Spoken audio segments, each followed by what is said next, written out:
khusus sufi iku pengajarannya ilmu itu tentang masalah hati. Sebab siapapun kita, jikalau masih belum bisa menerima tentang wahyu-wahyu Allah yang bersifatkan didik pada hati, mohon maaf, pasti hati kita akan terpengaruh dengan nafsu di dalam hati kita sendiri untuk yastahibbunal hayatad dunya. Mesti terpengaruh dengan kehidupan kesenangan dunia. Siapapun kita pasti itu bisa dilihat atau dibuktikan di lapangan. Siapapun kita, alimo koyo opo kita, pasti akan terjerat di dalam kepentingan nafsu itu. Assalamualaikum warahmatullahi wabarakatuh. Terima kasih atas kesempatan yang diberikan untuk bertanya.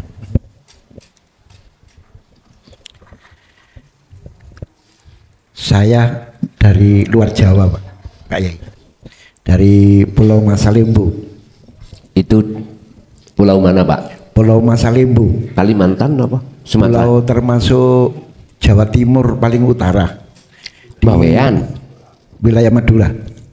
Oh, wilayah Madura. Tapi penduduknya banyak suku Bugis. Berarti Sumenep masih nyabrang laut. Termasuk segitiga Bermuda Asia. Pulau apa tadi? Pulau Masalimbu. Masalimbu. Iya, pulau paling angker di Asia. Oh, banyak gitu kapal ya. tenggelam di sana ya. Maksudnya angker? Segitiga Bermuda. Oh, gitu. Sering terjadi Asia. Kapal tenggelam. Kapal tenggelam, ombaknya besar. Iya. Mancing di sana nggak ada orang mancing, Pak? Musiman. Jadi untuk bulan 1 sampai bulan 3 itu pray total, tidak ada kegiatan melaut karena gelombangnya sangat besar. Oh, gitu ya. Jadi mulai melaut bulan 5 itu masih coba-coba. Bulan 7, 8, 9, 10 sampai 12 awal itu ikan musim banjir. Bahasa daerahnya sana bahasa apa, Pak? Ada beberapa bahasa. Bahasa Bugis di sana dibagi menjadi 2. Iya. Ada 3, ada suku Makassar, suku Bugis sendiri, iya, dan suku Mandar. Oh, gitu ya. Iya. Masalahnya baru kali ini saya dengar mulai sejak kecil ada suku ada pulau itu lagi niki loh. Iya. Okay. Terus di samping itu ada suku Madura yang terbanyak. Dulunya pendatang Madura. Pulau itu dikuasai orang Bugis. Oh, gitu. Ya, sama orang Makassar. Oke, yang perlu ditanyakan Bapak? Dalam perjalanan saya itu berjalan mencari guru yang ingin menjelaskan tentang ini sudah mulai umur 12 tahun. 12 tahun. Ya. Oke. Ketika saya membaca, karena saya di sekolah kan di umum. Iya. Dari kecil SD, SMP, STM, kuliah pun di kuliah di umum. Yang menjadi pertanyaan saya ketika yang pertama, ketika kita bertajalli,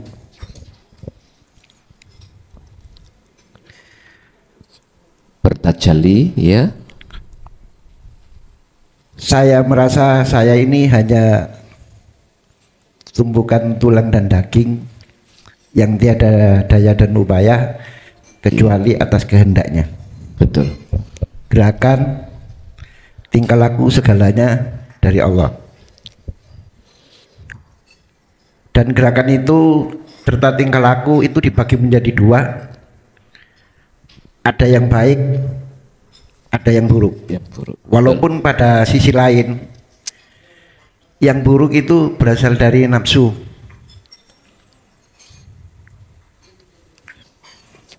Jadi segala sesuatu yang menyangkut masalah perut, menurut saya itu nafsu yang mengendalikan. Betul. Termasuk orang-orang yang menukar iman itu karena perut. Dari agama Islam pindah ke agama yang lain, menurut pendapat saya juga karena perut. Betul. Kembali lagi kepada masalah tajalli, ketika kita menghadap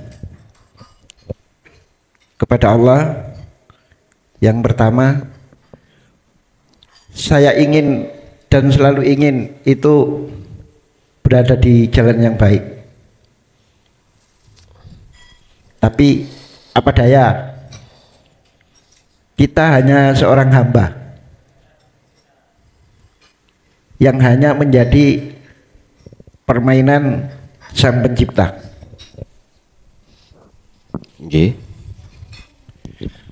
Agar supaya seorang hamba ini selalu berada di jalan yang baik, kiat-kiat apa yang harus dilakukan?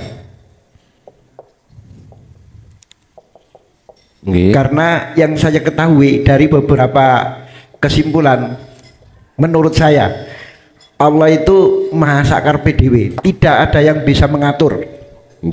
Kehendaknya adalah mutlak. Yang saya takutkan, bila saya digerakkan ke jalan yang tidak baik, sementara saya tidak menginginkan keadaan itu,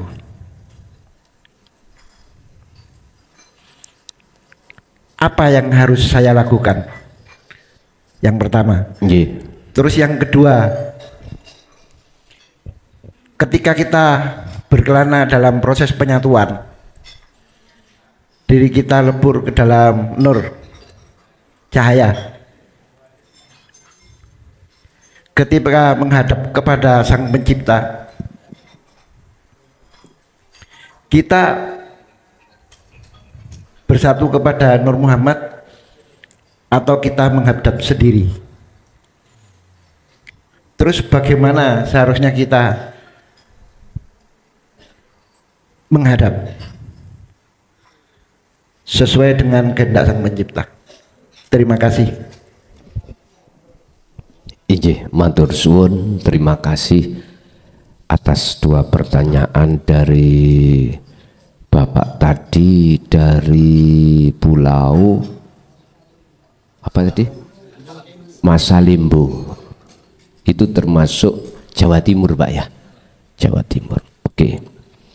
Kiat-kiat apa yang harus kita lakukan saat Allah menghadapkan kita di perkara yang buruk? Bapak Ibu, bersumber dari kitab Hikam, kita ngambil ijma qiyas dulu.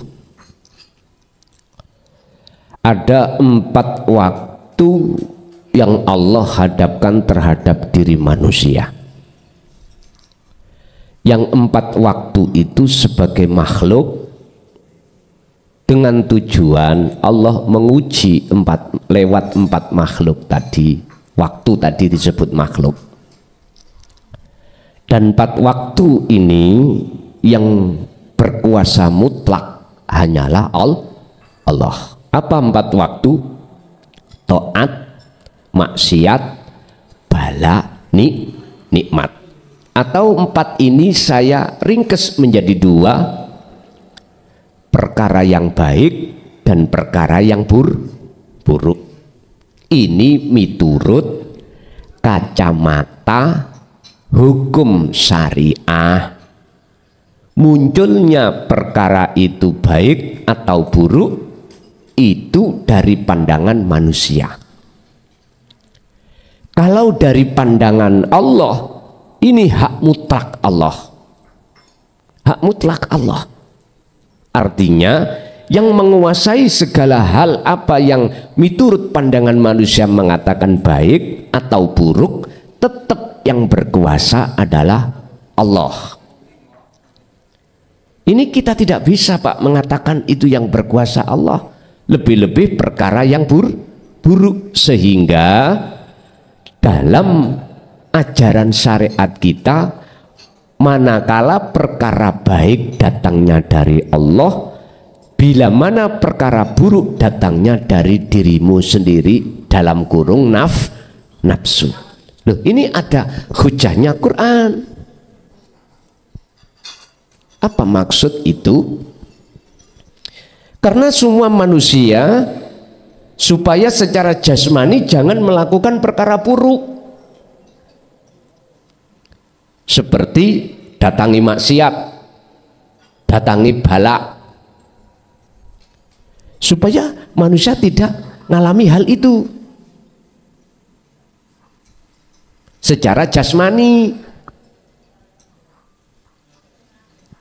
Dikatakan maksiat secara jasmani, kita melakukan jasmani gitu Pak, melakukan karena dorongan bisikan nafsu, iku enak, iku enak, iku enak, iku kekal, iku nyoto. Yang merasakan jasmani. Beda kalau kita bicara rohani.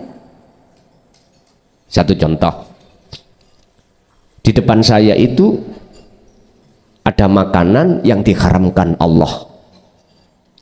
Apakah makanan itu berbentuk curian atau makanan berbentuk yang memang asli diharamkan Allah di dalam agama Islam secara syar'i, seperti makan hewan, anjing, kucing, babi, lah ngoten ya.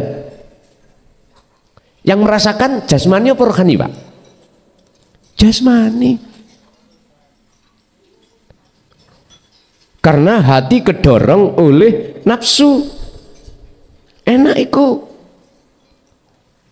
Jadi dikatakan iki maksiat atau buruk karena berlaku di dalam jasmani. Nyun sewu, kita berangkat ke lokalisasi, bukan istri kita. Nafsu ngomong, enak itu, kita lakukan. Yang menikmati jasmani apa rohani? Jasmani.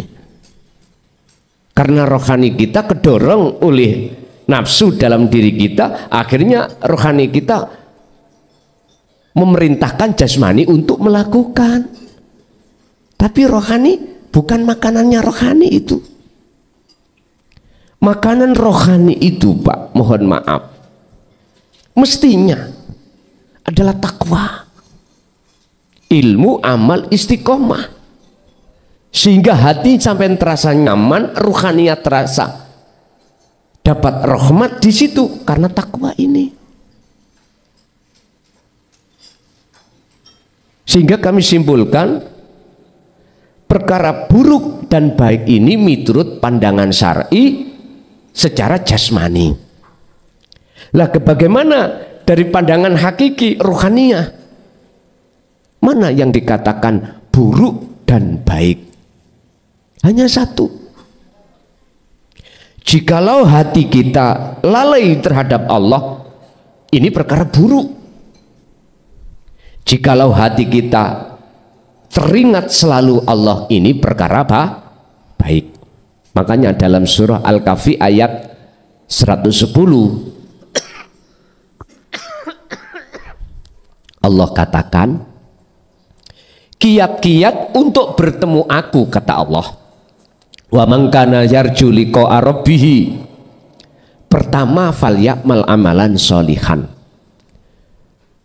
perilaku ruhaniyah harus selalu baik.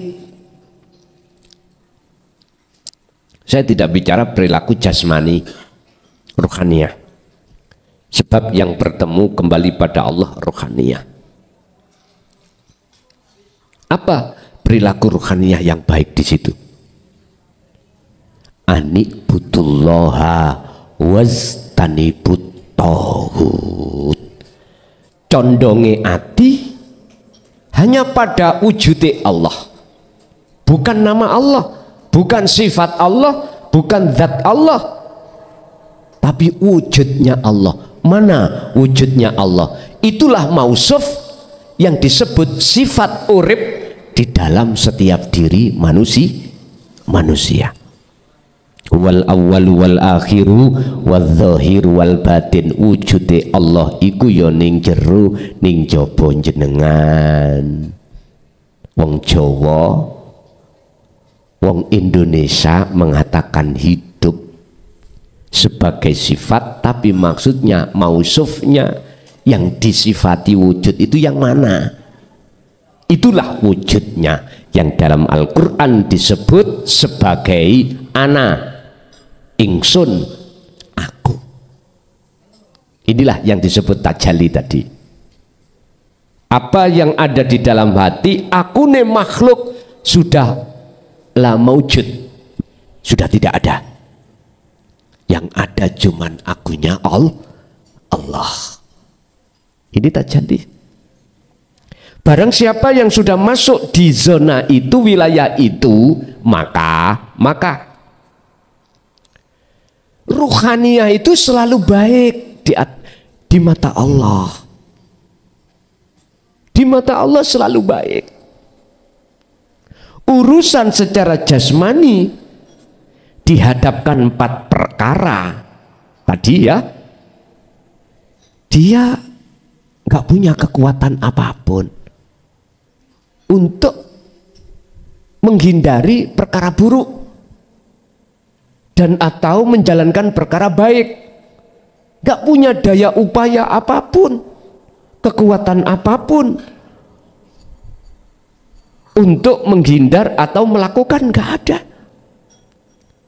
Karena dirinya sudah nggak ada, apa mungkin perkara yang nggak ada bisa melakukan sesuatu? Ya nggak mungkin. Apakah mungkin perkara yang sudah tidak ada bisa menghindari sesuatu yang buruk? Ya nggak mungkin.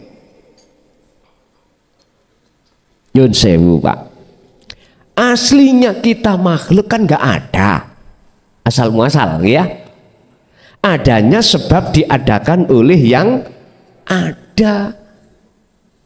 Dan disitulah nafsu diperintahkan Allah untuk menguji kesetiaan kita pada Allah, untuk anikbudullaha apa tidak, untuk selalu menghadap bertajalli Allah apa tidak.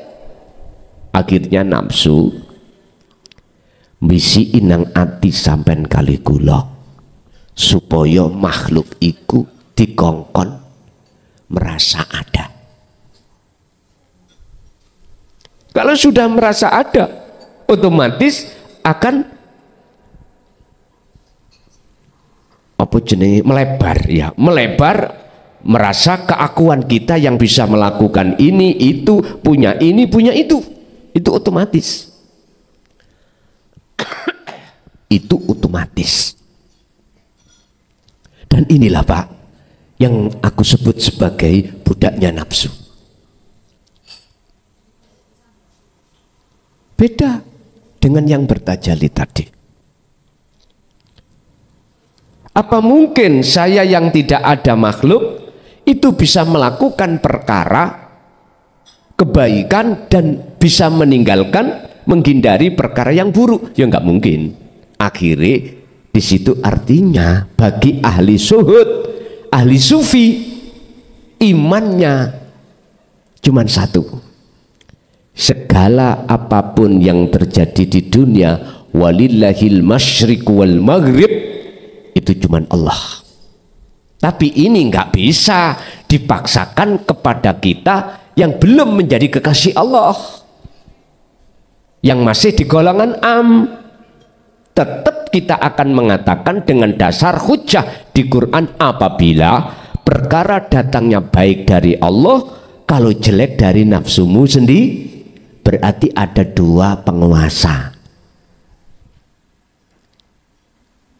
Ini kita, iman kita masih menyekutukan Allah miturut kacamata ahli sufi.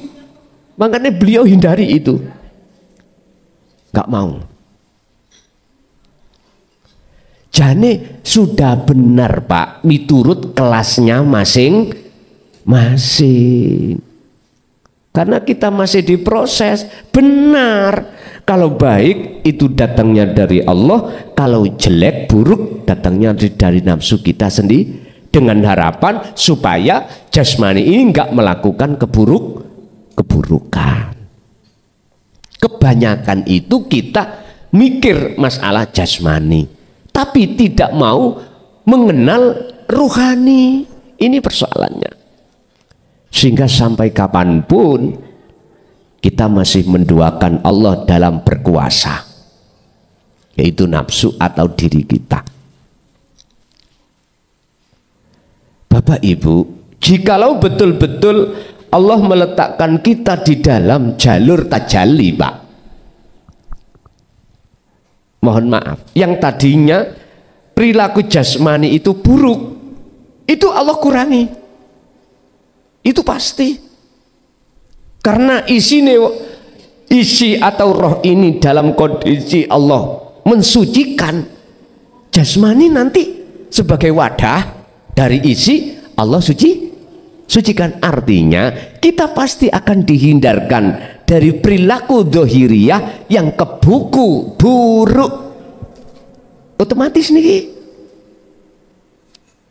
Pak Nyun Sewu, jenengan sing tahu, punya pengalaman jadi petani, walaupun yang jenengan tanam jagung bijinya aja gak adek kulite, nanti kalau sudah muncul uwoh ada kulite mboten, otomatis. Padahal ketika saat kita menanam tidak sekalian kulit, cuman isi. Sama dengan kacang, isi. Nanti mengapa ketika saat sudah muncul buahnya itu otomatis ada kulitnya?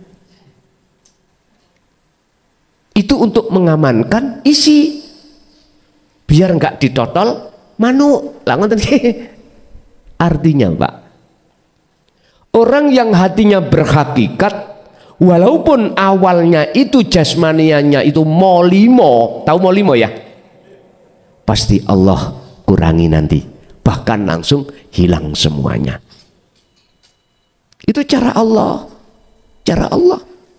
sehingga isi ini fitrah, otomatis jasmani sebagai wadah ini difitrahkan Allah juga. Makanya ada pandangan manusia hablum minan nas, ada pandangan hablum minallah, indan nas indallah. Nah ini apa kiat-kiat ketika saat kita dihadapkan perkara maksiat bagi ahli hati yang sudah condong pada Allah? Tadi sudah dikatakan anik butullaha, pertama kita harus memandang Allahnya, berarti bertajali, lepas keakuan diri, keakuan makhluk. Wastanibut togut, yang kedua, yang pertama kita mencondongkan pada Allah, wastanibut togut, melepaskan keakuan makhluk yang wujud. Pertanyaannya, apakah buruk secara dohir itu masih diterjadikan Allah? Itu bukan urusan kita. Tapi yakinlah jenengan bahwasanya ketika Allah memproses ruhaniyah untuk menjadi ruhaniyah yang fitrah, jasmaniyah mesti difitrahkan oleh Allah. Sebagai prosesnya seperti itu. Kiat-kiat kita hanya satu Pak, faqatis tamsaka bil urwatil wuthqa lam fisomalaha, untuk bisa menghadap selalu pada Allah dan menghindari hati dari perkara sakliyane Allah iman ini, maka dzikir iku tali Allah janganlah dilepas. Zikron kathiron, terus disuruh melatih terus dzikir iku. Jikalau kita dzikirnya dzikir sirul asr yang ada 3 pintu yang saya tulis, pertama adalah su'aul basyirah, hati merasa meyakini segala hal apapun itu sumbernya dari Allah, makhluk itu sifatnya la haula wala quwata. Manakala su'aul basiroh ini terus sampai praktekkan, terus sampai asah, laksana jenengan mengasah pedang, maka semakin tajam. Artinya nanti Allah akan meletakkan kita di pos kedua, ainul basiroh, bertemu Allah. Rahmat tadi habis syifaun wa rahmatun, bertemu. Setelah di dalam hati jenengan sudah ketiadaan wujudnya selain Gusti Allah, berarti kita kembali ke asal yang tidak wujud. Disitulah nyatanya yang wujud, yaitu Allah. Berarti disebut bertemu Allah itu adalah yang melihat Allah itu Allah sendiri. Itu sering diayatkan Allah, disindir Allah ketika jenengan iku meditasi ketemu diri jenengan piyambak. Itu ayat. Iku di dalam alam mukasyafah. Di alam mukhadharah ketika jenengan melihat pengilon, kaca pengilon lho Pak ya, kelihatan wajah kita sendiri, bukan wajah yang lain. Inilah tetanda bahwasanya dikatakan bertemu Allah yang melihat wajah Allah, wajah sendiri. Kalau di Al-Quran disane pakno Gusti Allah dalam surat Al-An'am ayat 79. Ini proses Kanjeng Nabi Ibrahim, kisah ceritanya. Ini wajah wajhiya, sesungguhnya kuhadapkan wajah ruhku pada wajah Allah, yang sifatnya Allah lilladzi fataras samawati wal ardo. Sifatnya Allah yang menciptakan, menguasai, menggerakkan jagat langit dan jagat bumi. Jikalau saya tidak menghadap jagatnya itu, tapi memandang khaliknya yaitu wajhiya, maka wama ana minal musyrikin. Nabi Ibrahim sudah tidak lagi dikatakan menyekutukan Allah. Saya sudah tidak lagi menyekutukan Allah. Begitulah. Itu kiat-kiat kita harus selalu berzikir. Yang kedua, apa tadi sampai lupa aku loh. Apa tadi yang kedua? Ketika kita bertajalli menghadap kepada Allah, kita itu menghadap sendiri atau kita lebur dalam Nur Muhammad? Oh gitu, nggih. Bon. Idfin mendemo sira. Jenengan paham bahasa Jawa nggih? Oh. Wujudaka ing wujud ira fi ardil khumuli, ing dalam bumi khumul atau bumi kesunyian atau bumi kefanaan. Memang Bapak Ibu, untuk bertajali ada prosesnya, peleburan diri. Dalam bahasa jenengan peleburan dalam Nur Muhammad. Siapa Nur Muhammad? Wiji kang dumadi sak lebeti gesang. Wiji atau sel yang terjadi pada hidup, itu disebut Nur Muhammad. Satu contoh, niki di depan saya ada salak. Wong dodol salak iku musuh dodol sepet.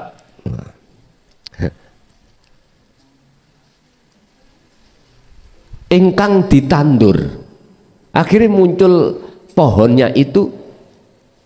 Niki cara salak kula mboten nanti semerap lho ya, kula takok sih.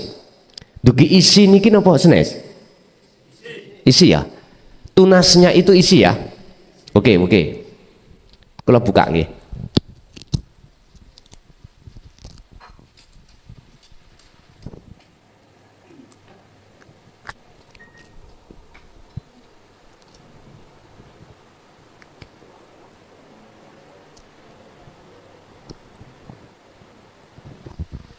niki nek cara monggo sampean jenenge napa wong Jawa? Isine salak. Napa? Isine salak niku jenenge napa? Nah nek polak pelok, lah ngoten nggih. Nek salak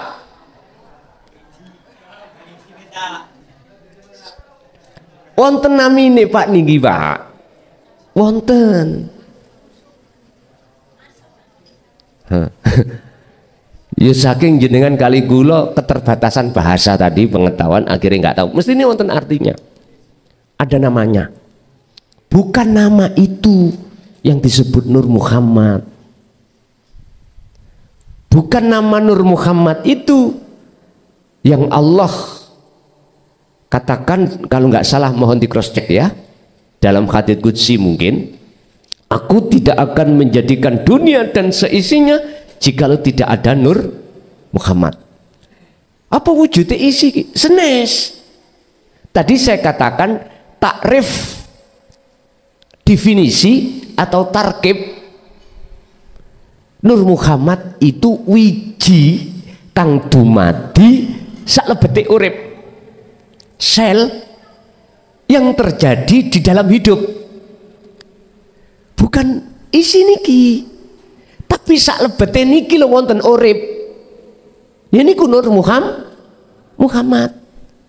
Wajib jenengan iki ngeleburkan diri untuk mengarah di situ.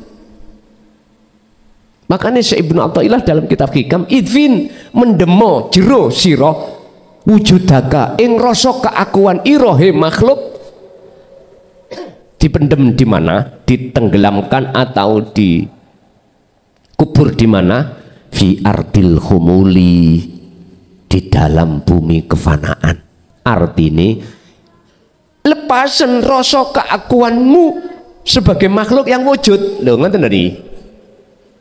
Dulu nggak berani Pak, nerang nong ini ya ora wani, para romo para masyayikh gak wani. Sekarang sudah banyak para kiai sing ahli sufi berkibar dikongkon naik dening Allah untuk jelasno. Yes, memangnya harus difanakan di dalam bumi kumul. Cara niki pun digelendang nota ning bumi, cukule gak api, kudu sampean pendem sing jero. Petani nandur jagung diuncal-uncal ngene, gak digejek diuruki, alah meneh dikeroyok doro ya. Entek yan. Apa maneh ada doron ndak sireng.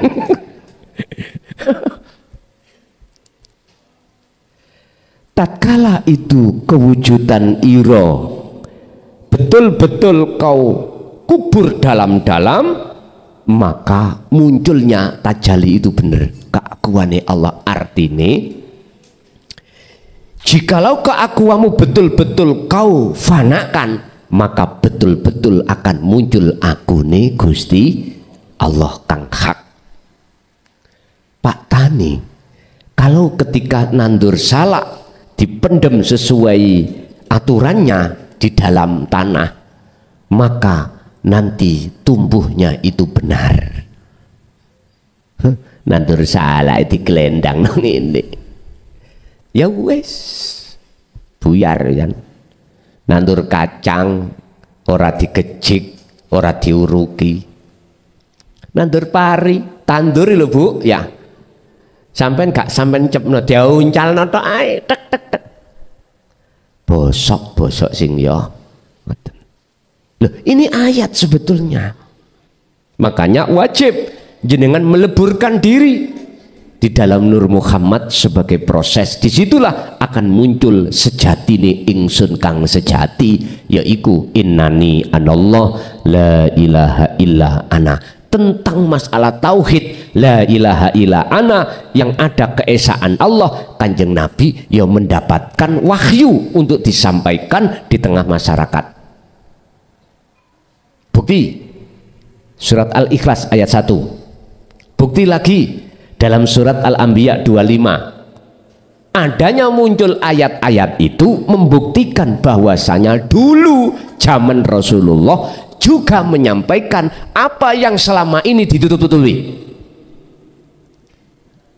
La ilaha illa anta, lebih-lebih la ilaha illa ana.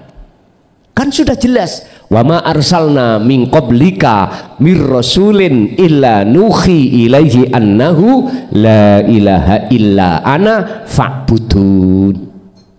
Supaya nyembahi wong syariat tarekat iku bener-bener nang Allah. Dikatakan nyembah sing bener ketemu ambek sing disembah Muhammad. Aku tidak akan pernah mengutus utusan-utusan sebelummu termasuk dirimu kecuali harus menyampaikan tauhid la ilaha illa ana. Mohon maaf yang ahli Quran secara keilmuan muhakamah gak terima, mboten napa-napa, saya siap untuk dijak diskusi. Nek dijak debat mohon maaf moro emoh aku. Nek dijak diskusi ya berdialog dimanapun saya siap. Tapi nek dijak untuk debat mohon maaf, sebab wahyu ini tidak boleh digawe perdebatan tapi disuruh untuk menghayati. Kula boten purun. Wis tah nek debat gak ono sing ngalah. Kabeh njaluk percuma, daripada hati sakit nek merasa terjatuhkan. Ya enggak? Sakit Pak ning ati dodo iki ngap-ngap ana gede nerakane. Karena di muka umum dijatuhkan. Akhirnya apa Pak? Dendam yang muncul. Gak ono marine. Gak ono marine. Berarti melewat ayat ini Rasulullah menyampaikan. Makanya tutupi ayat ini. Mengapa fa'budun?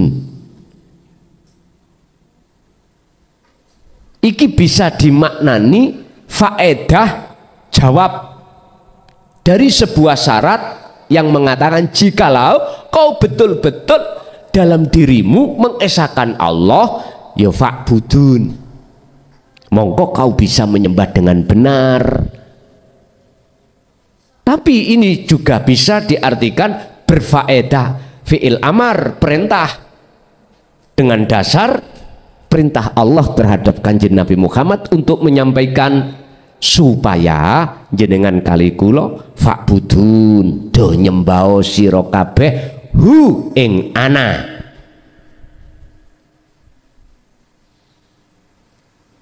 Bukan terhadap nama, sifat atau dat, tapi ana, aku. Berarti tempatnya hati ditajalli. Titik. Dulu nggak berani. Berani seperti ini langsung buyar Pak, langsung. Apalagi di tengah umum. Karena kita sudah melewati 14 abad. Mulai sejak detik-detik Khalifah Sayyidina Ali. Udah 14 abad berarti 1400 tahun tenggelam itu Pak. Al-Haq.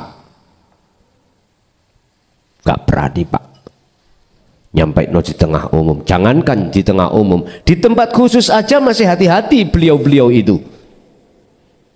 Mungkin memakai bahasa kinayah. Akhirnya jenengan sampai puluhan tahun gak dong-dong, gak paham. Saya juga ngalami Pak, mulai tahun 74. Bayuh sakniki wis enak, ibaratnya makanan wis mateng. Nah jenengan mangapa tak didulang iki. Lah kok mingkem. Ya sudah, gak maksa saya. Jadi betul untuk sampai pada tajalli mutlak kita harus melalui proses peleburan diri, keakuan diri dalam Nur Muhammad. Dengan begitulah akan muncul anak. Begitu. Nggih, lanjut. Monggo. Monggo. Terima kasih. Dalam pencapaian kepada Nur Muhammad, wujud Nur Muhammad itu manusia sempurna atau hanya sebuah nur, sebuah titik? Hanya sebuah titik. Oke. Endi mangrek iki?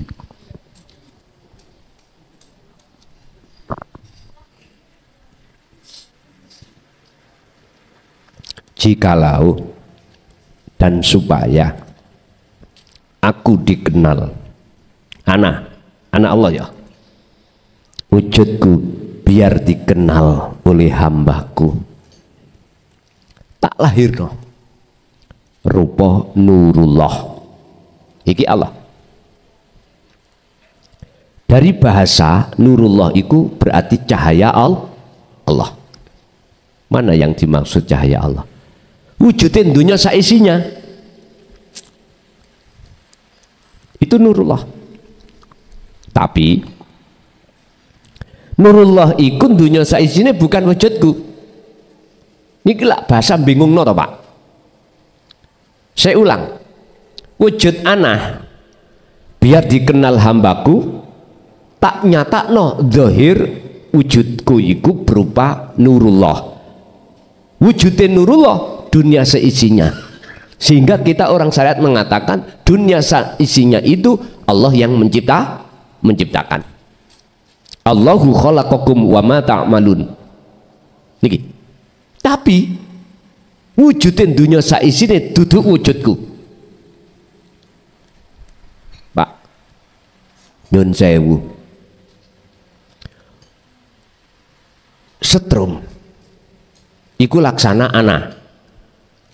Wujudnya setrum nur niki cahayanya lampu.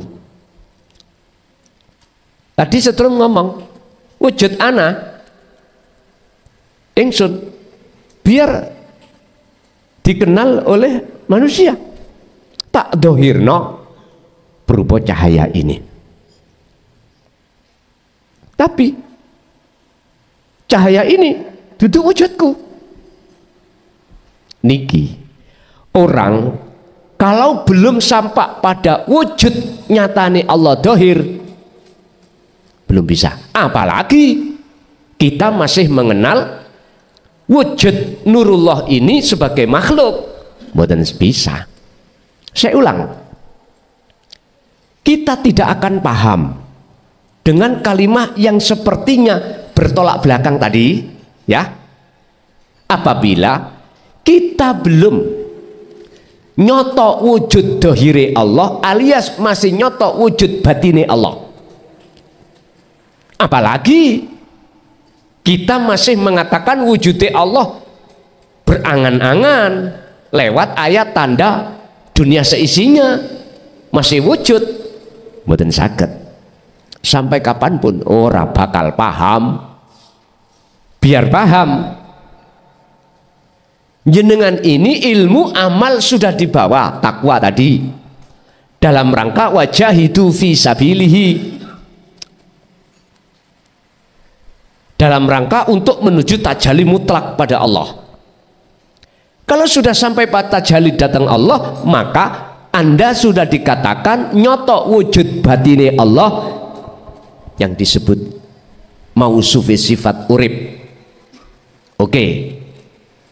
Ketika jenengan iki konsekuensi terus di situ, terus menerus istiqomah di situ, maka akan nyoto wujud dohire Allah. Kalau sudah nyoto wujud dohire Allah, maka tidak ada kata bingung antara dua kalimat yang seakan-akan di depan tadi berseberangan. Kalimat kan ada dua. Biar hambaku mengenal wujudku, maka tak lahirno wujudku rupa nurullah. Berupa apa nurullah? Dunia dan seisinya. Wes, ini kalimat pertama. Tapi wujud dunia saisine iku duduk wujudku. Lha niki kan berseberangan ta, Pak? arek TK sampai profesor. Ndukure profesor napa, Pak? Doktora. Wis mbuh babakan sor-sor wis tingkatan itu orang ngerti. Paling dhuwur lah.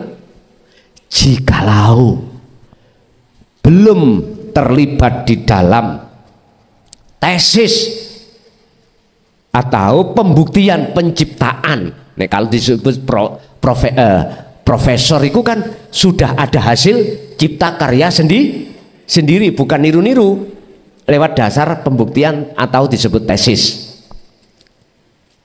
Mboten saged. Kalau tidak sampai ke tajalli mutlak sampean nggak akan pernah bisa menyatakan wujud nyatane Allah batin, apalagi dohir.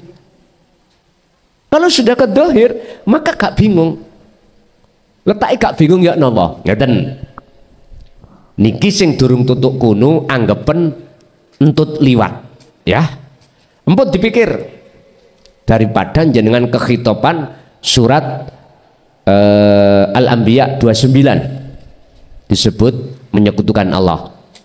Ngeten, Pak. Tatkala wujud makhluk nama baik pandangan meripati ati atau meripati dohir iki nggak ada, maka sing tadinya disebut urip sing gak bisa digambarkan pada suatu apapun, laisa kamisli sayun, krono wujud dohir sampean sudah nyoto Allah ya. Makhluk kan wis mboten enten, maka nggih ngeten iki wujude sedaya. Temen iki sing krusial, Pak. Saya ulang, wujude makhluk, nama makhluk baik batin pandangan ati meripat ataupun pandangan dohir meripat, kalau tidak ada berarti yang ada hanyalah Allah, yaitu anak baik dohir maupun batin. Makanya mana orang sak meneka iku sing ana sing padha? Ora enek, tidak ada yang sama. Wis wilayah kita perluas sak dunyo, satu pun manusia tidak ada yang sah. Ini kalau kita membahas sifat salbiyah Allah di dalam sifat wajib wahdaniyah, makna sawiji ketemu.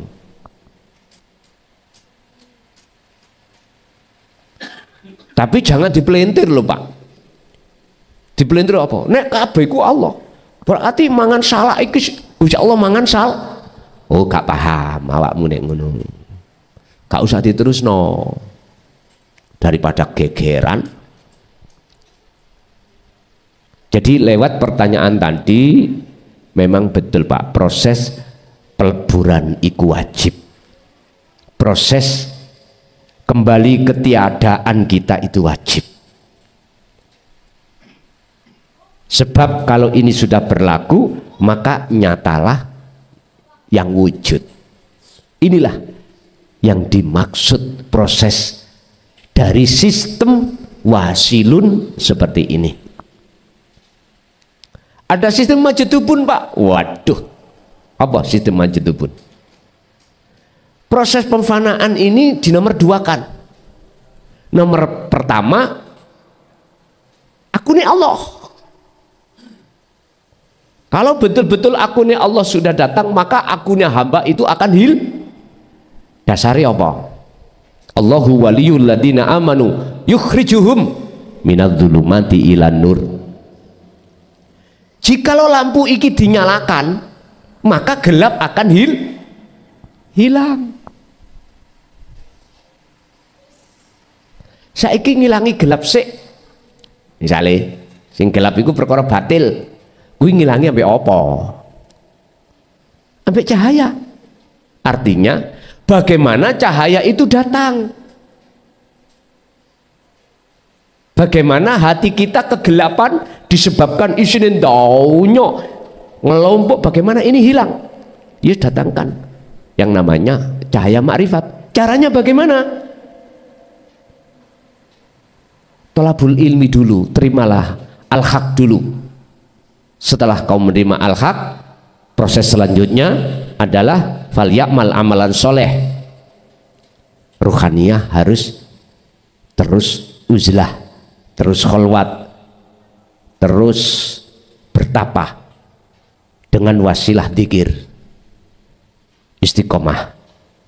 Itulah yang disebut takwa terus menerus. Bila mana itu berkumandang dalam hati jenengan, maka cahaya ma'rifat Allah nyalakan.